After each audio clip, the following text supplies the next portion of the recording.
Seja muito bem-vindo, seja muito bem-vinda a esse nosso curso de vibrações e fraternidades espirituais. Mais uma vez estamos aqui para mais uma aula, esta é a quarta aula do nosso curso. Esse curso aconteceu em setembro, com um grupo de 60 pessoas, e agora estamos gravando as aulas para deixá-las disponíveis para quem quiser assistir no nosso canal no YouTube, Paulo Oliveira, expositor e palestrante espírita. É sempre um grande prazer contar com sua presença. Se você gostou desta aula, se você gostou do curso, está gostando do curso, compartilhe com seus amigos, familiares, suas redes sociais, e não se esqueça de deixar o joinha no nosso vídeo e também fazer comentários. Você pode fazer suas perguntas, colocar suas ideias, suas questões, e eu terei imenso prazer em respondê-las. Nós estamos iniciando a quarta aula do nosso curso. Nós gostaríamos de apresentar a vocês nossa equipe. Eu trabalhei com a parte de instrução e conteúdo, com apoio técnico do nosso companheiro Emerson Cruz. Atuou muito fortemente no apoio técnico durante o curso e nos ajudou imensamente. Hoje nós vamos abordar, então, essa aula com mais 5 fraternidades. A primeira será a Fraternidade da Lei Áurea. Em seguida, nós falaremos da Fraternidade dos Irmãos Humildes, as Legiões do Reino, a Legião de Joana d'Arc, e encerraremos com a Fraternidade dos Samaritanos. Vamos entrar em detalhes em cada uma delas. Começando, então, com a Fraternidade da Lei Áurea, e quem está coordenando, quem é o responsável, aquele que a gente chama de venerável da fraternidade, é o próprio Ismael, o anjo guardião do Brasil. Ismael sempre está trabalhando no sentido de ampliar a equipe de trabalho. A própria Dona Marta escreve isso no livro. Ele incansavelmente prepara novos companheiros, formando novos grupos, porque, como é dito, a seara é muito grande, mas os ceareiros são poucos. Então, ele vai sempre se dedicar a esta formação de novos trabalhadores. E a Fraternidade da Lei Áurea, ela surge com um objetivo. A Fraternidade da Lei Áurea é formada por aqueles que lutaram ainda encarnados pela libertação do seu semelhante escravizados no Brasil. E o seu grande objetivo é arrebatar as criaturas escravizadas à viciação e à violência, encaminhando-as para a liberdade que só se faz presente nos corações que vivem a verdade e com a consciência do bem. Então, vamos ver, eles trabalharam, quando encarnados, para a libertação dos escravos, e, ao desencarnar, continuam trabalhando nessa libertação, mas agora é libertação em relação aos vícios morais que nós trazemos. Portanto, eles estão sempre atuando, principalmente na área de assistência espiritual. Amparar aqueles que peregrinam pela senda do sofrimento, sendo vítimas de amargura e humilhações. A terceira, apoiam e inspiram os expositores nas tribunas, canal usado para a libertação das mentes no processo de autocura. Muitas vezes, as pessoas vão ao centro espírita, à casa espírita, para receber um passe, e acreditam que o trabalho todo de assistência espiritual se limite ao passe, que é o final do processo. Mas, na verdade, aqueles 10, 15 minutos que antecedem o passe, em que deve existir uma palestra evangélica para poder ajudar as pessoas a entender melhor a mensagem de Jesus, conhecer melhor o Evangelho, fazendo a escolha, a decisão da sua transformação pessoal, É aí que atua a fraternidade da Lei Áurea, porque quem faz a exposição, aquele que está expondo o Evangelho, está funcionando como um instrumento para a libertação, muitas vezes, daqueles que trazem os vícios morais aos quais se escraviza.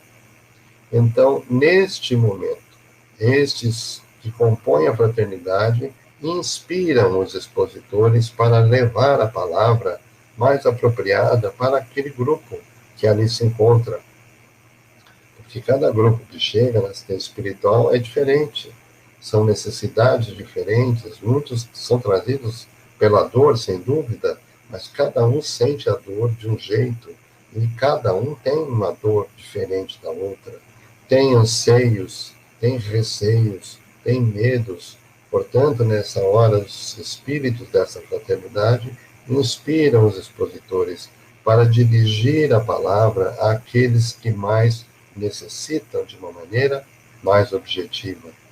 Então, recebem a assistência da fraternidade dos cruzados, que nós vimos na primeira aula, são aqueles que, em primeiro momento, se apresentaram na federação lá na década de 1940 e que vieram para proteger o trabalho espiritual. Eles têm esta função, de proteger a casa espírita e o trabalho de assistência espiritual contra invasões ou assédios das entidades menos esclarecidas. Quem são os componentes dessa fraternidade? Naturalmente, muitos nossos conhecidos, porque aqueles que trabalharam pela libertação dos escravos no Brasil são conhecidos e estão em nossos livros de história. Nós vamos ter, em primeiro lugar, a princesa Isabel, Isabel de Bragança, aquela que assinou a Lei Áurea, dando a liberdade, então, para os escravos no Brasil. José do Patrocínio, jornalista, político, e que trabalhou muito intensamente pela libertação, pela abolição da escravatura no Brasil, ou da escravidão no Brasil, ou como alguns preferem, da escravização no Brasil. Cruz de Souza, um poeta muito proeminente, também, que atuou intensamente nesse processo. Gonçalves Dias, o poeta indianista. Rui Barbosa, um grande político, literato, poeta, grande jurista, que atuou intensamente na história do Brasil, está presente nessa fraternidade para nos ajudar a falar de Evangelho. Também temos a presença de Anália Franco, um espírito muito conhecido, porque tem uma obra vasta de educação, de amparo às crianças, à família, às gestantes, mesmo quando encarnada, e depois de desencarnada, trabalha muito na conscientização das pessoas para a transformação, para a sua educação. Então, ela está aqui também se manifestando nessa fraternidade. Temos mais alguns: Castro Alves, Olavo Bilac, nosso Humberto de Campos, que se manifestou muito através de Chico Xavier, e Caíba Schutel, um espírita bandeirante do espiritismo, no Brasil, porque fez um trabalho de divulgação intenso da doutrina espírita. Todos eles estão reunidos nessa fraternidade, cujo objetivo é libertar as mentes dos próprios vícios que trazem dos seus pensamentos, que são limitantes, das suas crenças, que acabam gerando atitudes e comportamentos que não são bons nem para ela e nem para os outros. Portanto, eles estão nos ajudando na libertação de nós mesmos. E existem outros tantos que nós aqui gastaríamos muito tempo citando, mas nós reverenciamos a fraternidade da Lei Áurea como um todo, porque é composta por grandes espíritos iluminados, esclarecidos e muito presentes em nossas vidas, nas nossas casas espíritas. Também temos aqui a participação de Duque de Caxias, Almirante Tamandaré, bandeirantes, os bandeirantes estão aí presentes, e Ana Nery, a nossa famosa enfermeira. Os grupos fraternais de Duque de Caxias, eles trabalham na vigilância e na disciplina.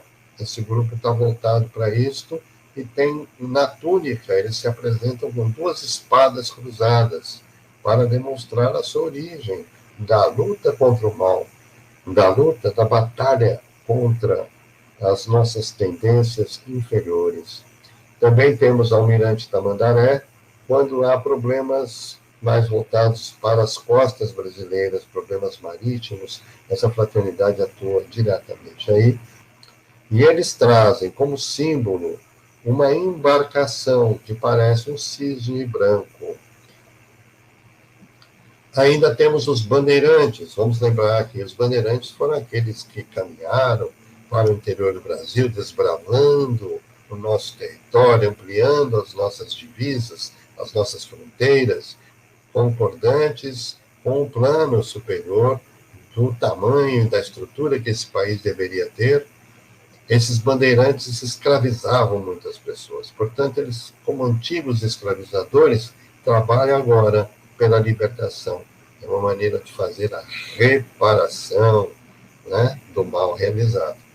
E eles trazem uma esmeralda pendurada ao pescoço. Vamos lembrar que a esmeralda sempre foi o alvo interior adentro desse país, buscando riquezas, ouro e prata e outras tantas coisas. Então, eles se apresentam com esta pedra pendurada ao pescoço, uma esmeralda, que representa a esperança de vida melhor.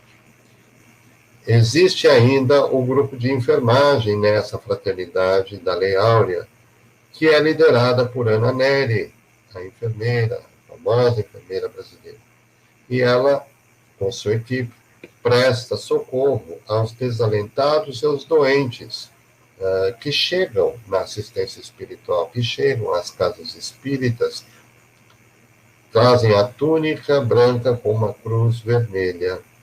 E este é o sinal. Quando eles aparecem, eles se manifestam visualmente para os médiuns, eles se mostram desta forma. Então, túnica branca com uma cruz vermelha. Entendemos, então, que a assistência espiritual começa na palestra, começa na preparação, através da palavra libertadora. É um processo de autocura, onde a pessoa vai assimilando um novo entendimento, um novo conhecimento do Evangelho e vai fazendo a decisão de mudar a si mesma. Aí promove, então, a sua libertação.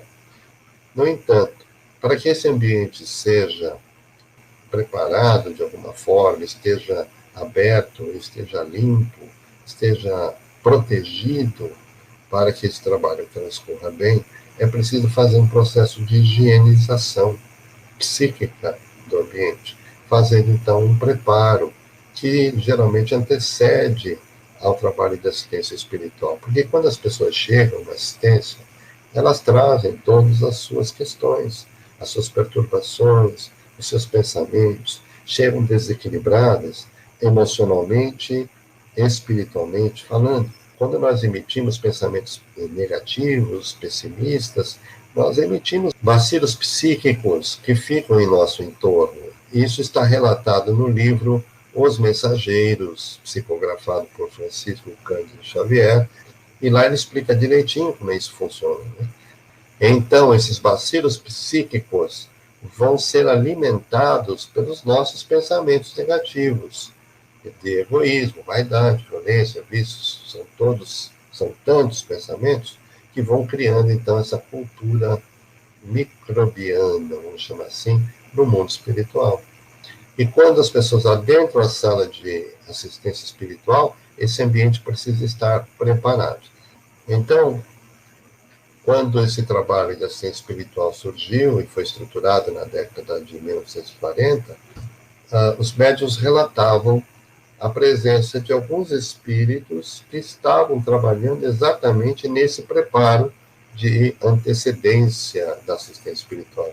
De pelo menos uma hora antes, eles já estão no ambiente preparando, fazendo a higienização do ambiente.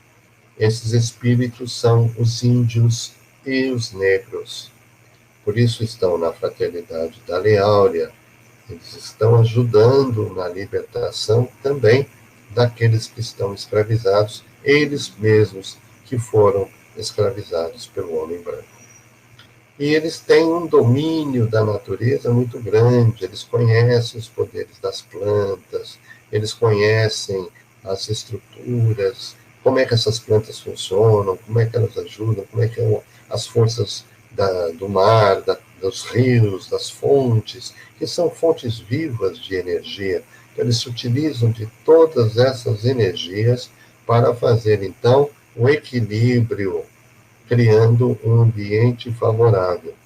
Para aqueles que acham essa história um pouco fantasiosa, vamos lembrar lá em Nosso Lar, psicografia de Francisco Cândido Xavier, portanto, uma referência pelo espírito André Luiz. Em Nosso Lar, André Luiz relata um fenômeno desse tipo. Vocês devem se lembrar, quem lê o livro, que o segundo marido de sua esposa estava passando por um processo de doença muito séria e aí iria acabar desencarnando. E ele, então, em função já da sua transformação moral, faz um apelo mental, através de uma prece, e a enfermeira Narcisa vem em seu auxílio naquele instante. E a Narcisa vai, então, até o quintal da casa e das plantas que existiam, de árvores que existiam no quintal, ela retira, pede os elementos da natureza que pudessem atuar, então, na cura da doença daquele companheiro que ali estava. Então, André Luiz vê, observa e relata esse processo de doação da energia da natureza para que Narcisa pudesse, então, trabalhar e formar um medicamento que foi aplicado com muito sucesso. Portanto, nada de estranho com relação à presença desses espíritos. E voltamos a dizer, os espíritos se apresentam como eles gostariam de ser identificados, de serem reconhecidos. Não quer dizer que o espírito é índio, um preto velho, porque é assim que ele é. Não, ele se mostra assim por uma questão, inclusive, de reconhecimento de um momento em sua vida espiritual que lhe foi importante na sua transformação, no seu crescimento. Eles se manifestam nos ambientes das casas espíritas, mas não precisam estar naquela condição de falar como um preto velho, como era na época em que estavam encarnados, ou de se posicionar fisicamente naquela condição, às vezes encurvada, né, que eles apresentam. Esses espíritos que estão trabalhando na preservação, na preparação do ambiente, estão presentes trazendo energias da natureza, porque eles conhecem e dominam essas energias. E eles se mostram assim, porque é assim que eles querem ser reconhecidos. Ok? Se você tiver alguma dúvida ou questão sobre esse ponto, escreva nos comentários e terei imenso prazer em responder. Então, esses índios e negros fazem também a proteção do ambiente para evitar a infiltração de espíritos perturbadores no trabalho de assistência ou das áreas de ensino. Também são vistos nas salas de aula com antecedência, preparando o ambiente. Por isso que quando adentramos uma sala de aula, uma sala de assistência espiritual, devemos adentrar com muito respeito, com muito silêncio, porque nós estamos adentrando num local preparado. E muitas vezes chegamos fazendo, às vezes, barulhos excessivos, conversas excessivas, não é? E acaba atrapalhando, muitas vezes, a preparação que já foi realizada. Eles se apresentam caracterizados aos estilos de índio e pretos velhos, as roupas, os seus apetrechos, muitas vezes com lanças, muitas vezes com seus penachos, não é? Os seus chapéus, aquelas coisas do seu hábito, para que eles sejam percebidos e identificados. O símbolo que eles projetam quando estão trabalhando e trazem muitas vezes em suas vestimentas é uma algema luminosa aberta. É a libertação, é quebrar as algemas, os grilhões que nos prendem às nossas dificuldades, aos nossos vícios morais, ao nosso egoísmo. Eles estão trabalhando para que eles possam também nos ajudar a indicar esse caminho de libertação de todos nós. Nós trouxemos dois principais líderes desses grupos dos índios, são dois grupos que se apresentaram a Edgar Armond. Então, temos Itaporã, que chegou com um grupo de 5.000 trabalhadores, 5.000 componentes, certamente esse grupo se ampliou até o presente. E o segundo grupo que chega é Bogotá, com 2.000 componentes. Eles trabalham juntos. Trabalham, então, na vigilância e proteção para a manutenção da ordem e limpeza psíquica do ambiente 1 hora antes de acontecerem as assistências espirituais. Aqui mais uma figura ilustrativa. Dos pretos velhos, nós não temos nenhum nome ainda indicado como líder ou como responsável por grupo. Aqui termina, então, a fraternidade da Lei Áurea, que compõe desde Princesa Isabel, escritores, juristas famosos, poetas, até aqueles que sofreram o próprio processo de escravização, que nos ajudam a nos libertarmos destes vícios morais que nós trazemos conosco. Agora nós vamos para a próxima fraternidade, que são duas, na verdade. Nós vamos estudar as legiões do reino e a fraternidade dos irmãos humildes, que é liderada por Bezerra de Menezes. A legiões do reino é liderada pelo Ismael. Ismael também cuida de mais esta fraternidade. Vamos começar com a fraternidade dos irmãos humildes, ou a fraternidade dos humildes, como é mais conhecido. Eles têm dois grupos grandes de trabalho. Como é que eles chegaram, então, à federação? Em 1940, começa, então, a surgir aquele movimento de se organizar, precisaria organizar uma assistência espiritual que pudesse atender uma grande quantidade de pessoas, porque estava aumentando a vinda de pessoas à federação diante do momento em que eles enfrentavam, era o momento da Segunda Grande Guerra Mundial, o mundo estava realmente muito perturbado. Então, isso trouxe muita gente à Federação Espírita lá em São Paulo, e, portanto, eles começaram a estudar no plano espiritual de como organizar e estruturar essa assistência.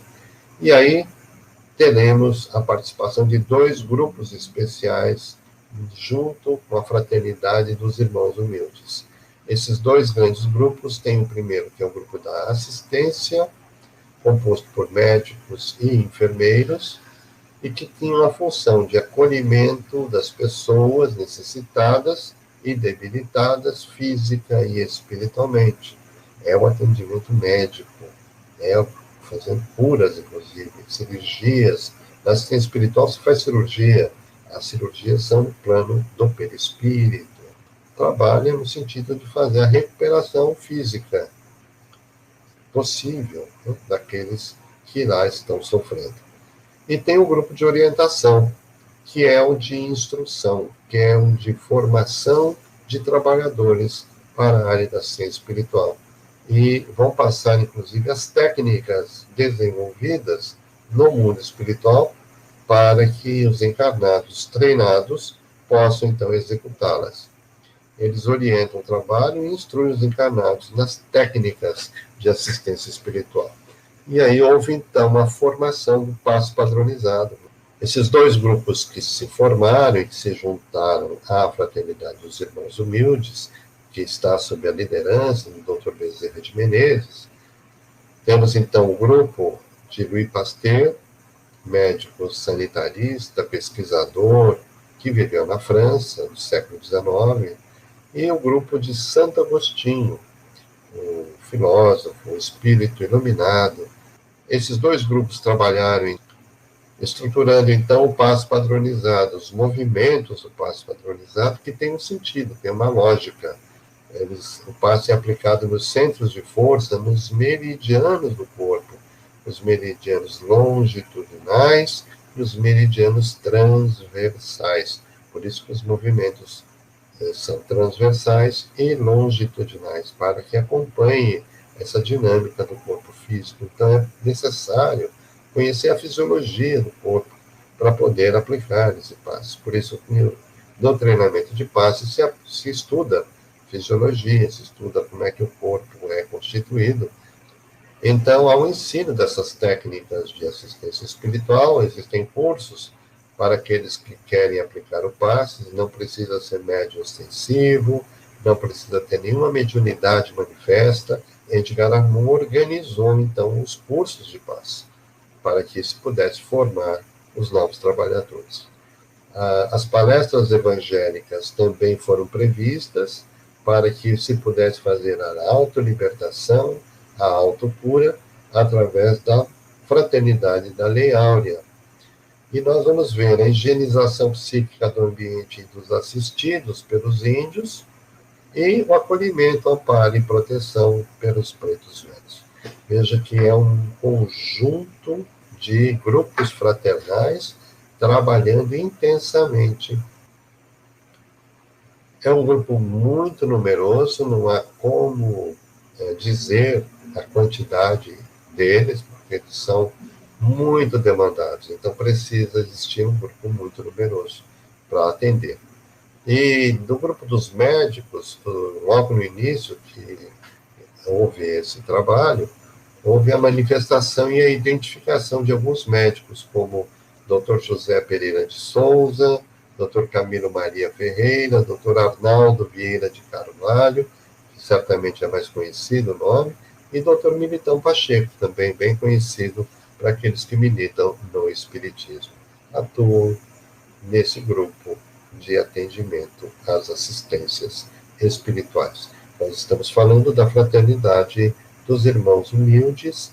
Pode-se perceber, então, como as fraternidades atuam de forma integrada. Vocês veem índios, pretos velhos, trabalhando na higienização, na proteção, no acolhimento dos assistidos, os médicos atuando na cura possível do corpo físico ou do corpo espiritual, com os enfermeiros também atuando. Temos diversas atuações dos próprios componentes da Lei Áurea, que trabalham na exposição do Evangelho. Então, é uma integração total para a assistência espiritual. Vamos percebendo isso para que nós possamos valorizar aquele momento em que nós sentamos numa cadeira para ouvir uma preleção evangélica, entendendo que ali não estamos sozinhos e só com aquelas pessoas que estão na sala e o expositor, eventualmente, que está elaborando o trabalho. Existe uma equipe enorme, multidisciplinar, com responsabilidades específicas para cada atividade, para cada tarefa. E se nós pensarmos nas diversas assistências espirituais que existem, nós vamos imaginar isso multiplicado um número imenso de trabalhadores. Vamos agradecer a Deus e a Jesus por tudo isso que nós temos a possibilidade de compreender e colaborar. Vamos para a próxima fraternidade, é a Legiões do Reino. Essas legiões do reino são compostas por espíritos angelicais. São os nossos anjos guardiães. São raramente vistos porque o seu perispírito já está quintessenciado, ou seja, não está mais próximo da matéria. É uma coisa que não podemos imaginar. Não temos padrão para explicar. São espíritos puros. Trabalham a sensibilidade dos médiuns para a transmissão digna e sincera das informações e das mensagens. Veja o carinho da espiritualidade para com os médiuns. Muitas vezes não estamos preparados para a tarefa mediúnica. para a transmissão da mensagem naquele dia. Mas, ao nos ligarmos com o anjo guardião, começamos a receber, então, mais ajuda, porque eles querem nos auxiliar nessa sensibilidade, a melhorar a nossa sensibilidade, não só no momento da comunicação mediúnica, mas ao longo do tempo, ao longo da vida. Então, é um trabalho constante. Estamos sempre muito protegidos, estamos sempre muito ligados a eles. Avaliam e aprovam projetos de novas casas espirituais. Vamos perceber que as casas espirituais, elas não surgem só no planeta Terra, né? Vamos decidir abrir um centro espírita e abrimos. Não é assim. Este projeto surge na espiritualidade, ele é organizado lá. E depois eles vão avaliar que as pessoas que se propõem a cumprir com esta missão, se estão preparadas ou não. Então, é um trabalho de avaliação e de aprovação da abertura de novos projetos. Por isso que, em alguns momentos, alguns projetos não caminham. Tenta-se, vai para um lado, vai para o outro, e a coisa não caminha, porque provavelmente não tem aquela missão, ou estamos nos impondo alguma atividade da qual não somos capazes de conduzir. Vamos para mais uma legião, é a Legião de Joana d'Arc, é uma das fraternidades muito presentes, surge pela coordenação e pela liderança desse espírito. Em 1412, luta e recupera o reino da França. O rei Carlos VII, ele é coroado em 1429, e ele não tinha poderes, porque quem dominava era a Inglaterra. Então ela vai e consegue, com o exército oferecido a ela, fazer então essa reorganização, essa recuperação do reino da França. Quando ela desencarna, naturalmente no mundo espiritual, ela reconhece aquelas que ajudaram, aquelas que trabalharam junto aos exércitos. Ela forma então uma legião, que é essa legião de Joana d'Arc. Então ela forma com as guerreiras ocultas, aquelas mulheres que alimentavam os soldados e cuidavam de suas feridas. Atuavam junto àqueles que estavam desfalecidos, feridos, estavam à beira da morte, muitas vezes deixados de lado no campo de batalha, morrendo de fome. Então elas tratavam essas pessoas, elas recolhiam esses homens feridos e, portanto, depois de desencarnados, elas são chamadas por Joana d'Arc para compor, então, a sua legião. E o que elas fazem nessa legião? Socorrem os feridos, caídos em campos de batalha ou nos campos da miséria. Nos campos de guerra, elas estão muito presentes, e nos campos da miséria no mundo inteiro. Porque onde houver um espírito necessitado, na verdade, uma pessoa que esteja ferida, abandonada, desfalecida, elas estarão ali atuando, presentes. Elas são vistas nos locais de total abandono, embaixo de pontes e viadutos, por exemplo. E nós vamos perceber que existem outros grupos fraternais, como a Fraternidade do Cálice, que atua junto àqueles que estão nas ruas, pelas questões das drogas, por exemplo, e que naturalmente há uma união, uma interseção de atividades, porque as pessoas não são setorizadas, este é isto, este é aquilo. Então eles precisam de ajuda de modo geral. Então esses espíritos se unem para dar essa assistência, esse atendimento. Elas se identificam com este símbolo, que é a flor de lis, esse símbolo que vocês estão vendo. E a sede deles fica no Vale do Loire, na França, mas existe um grupo no Brasil, que está situado no Instituto de Confraternização Universal, que é a nossa colônia espiritual, que nós vamos falar na próxima aula, nossa próxima e última aula. Então, eles se apresentam com trajes brancos, com essa flor de lis bordada no peito. Ou às vezes, elas se mostram com armaduras brilhantes, quando é preciso fazer algum trabalho de defesa. Então, elas assumem o papel das guerreiras que atuavam junto aos exércitos. Elas apresentam-se, então, como com essas armaduras brilhantes para defender os desvalidos contra os ataques espirituais infelizes, daqueles que estão pelas ruas, daqueles que estão abandonados. Veja que interessante, Joana d'Arc, conforme as informações mediúnicas que nós temos, ela foi a reencarnação de Judas Iscariotes. E nós vimos que existe um grupo de Judas Iscariotes na fraternidade da Rosa Mística de Nazaré, que dá atendimento aos suicidas, no Vale dos Suicidas. Então, nós vamos ver o mesmo espírito se manifestando de maneira diferente, com a sua imagem diferente, numa encarnação e noutra, com objetivos diferentes, mas inspirando a atuação de outros espíritos nessa proteção, tanto aos suicidas, quanto aos desvalidos na Terra. Veja que maravilha a misericórdia divina, como nós podemos nos projetar, como podemos ser úteis, utilizando todos os nossos recursos, independentemente da identificação que adotamos. Vamos agora para a última fraternidade de hoje, que é a fraternidade dos samaritanos.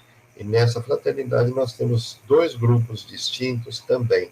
Nós temos o grupo Meimei e o grupo Sheila, que são muito conhecidas, espíritos da nossa estima, muito queridos de todos nós. A fraternidade dos samaritanos, portanto, tem um venerável, tem um líder, que é chamado Frei Jorge. É um frei franciscano que coordena toda essa fraternidade. E a função que eles têm é dar socorro aos espíritos que se encontram no umbral.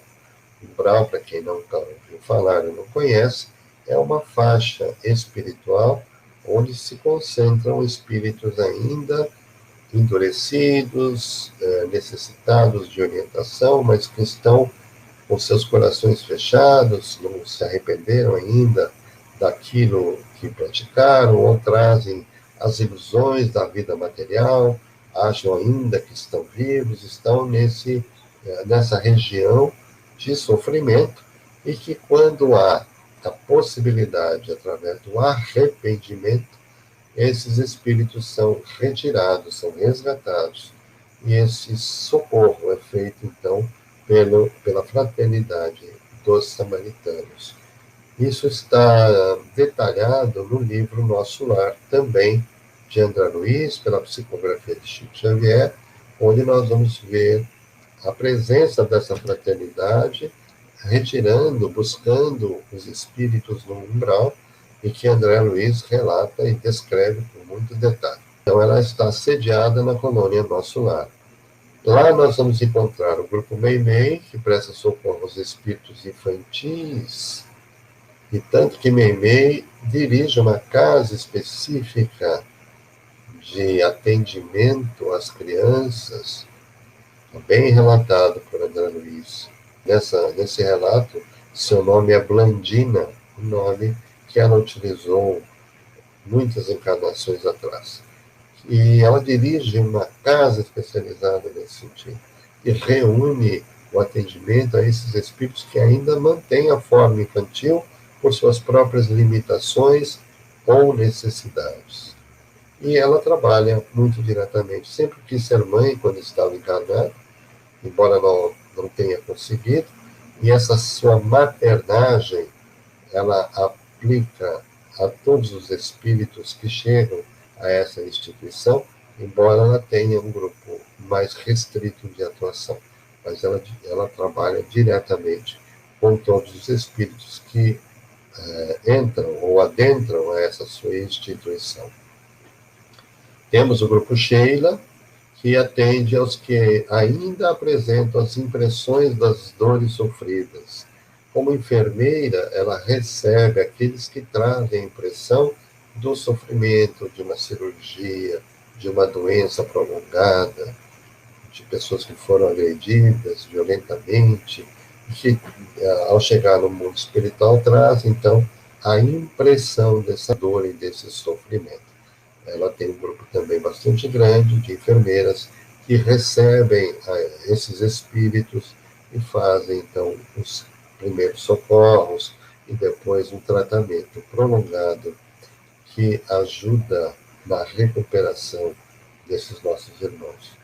Os componentes desta fraternidade encaminham os espíritos para o atendimento, para a assistência espiritual nas casas espíritas, para que recebam orientação doutrinária, muitas vezes, dos trabalhos de desobsessão, onde há orientação evangélica e doutrinária daquele espírito, para que ele possa, então, ser atendido na espiritualidade com mais eficácia. Há também uma extensão dessa fraternidade na região de São Paulo, cuja direção está a cargo de Frei Calvão, e tem exatamente o mesmo objetivo. São dois grupos fraternais similares. Esta é, portanto, a fraternidade dos samaritanos. Também não temos muitas informações, mas sabemos da sua atuação através da literatura espírita disponível, principalmente na psicografia de Francisco Cândido Xavier. É isso, meu amigo, minha amiga. Muito obrigado por ter estado aqui conosco. Estamos encerrando a nossa aula de hoje com alegria de termos podido passar um pouquinho dessa dinâmica e da importância da atuação dos espíritos, especialmente nas áreas de assistência espiritual e nas áreas de ensino. A próxima aula será a nossa última aula, a quinta aula desse curso, onde nós vamos abordar mais algumas fraternidades. E vamos falar também da colônia espiritual que está sobre a cidade de São Paulo, que é o Instituto de Confraternização Universal. Eu desejo a vocês muita paz, muita alegria, muito amor. E vamos, como em todo o trabalho espírita, vamos encerrar nosso trabalho de hoje com as vibrações e com uma prece de agradecimento. Então, eu convido você a nos acompanhar aqui, elevando o seu pensamento nesse momento até Deus, nosso Pai, até Jesus, nosso Mestre.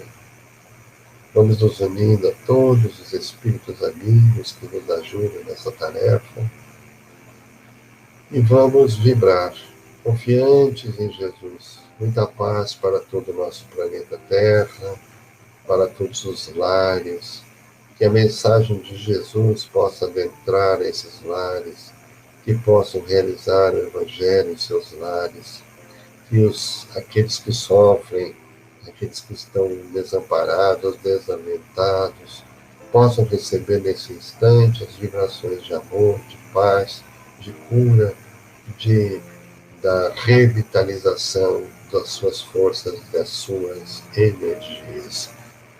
Vamos vibrar por todas as crianças, os adolescentes, os adultos, os idosos, especialmente aqueles que estão em situação de rua, aqueles nossos irmãos desesperados, que estão pensando em deixar a vida. Vamos vibrar muita coragem, muita força para que eles possam continuar na sua caminhada, perseverantes. Vamos vibrar pela nossa família, por todos aqueles que nós amamos, que compõem nosso grupo familiar, pelo nosso lar, e vamos vibrar por nós mesmos em nossas necessidades. Que assim seja, graças a Deus.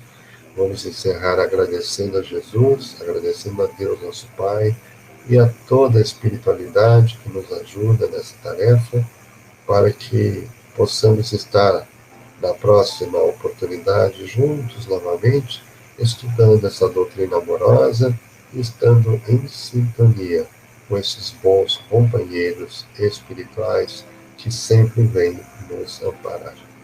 Em nome de Jesus, em nome de Deus e de toda a espiritualidade, nós pedimos licença para encerrar a nossa tarefa de hoje.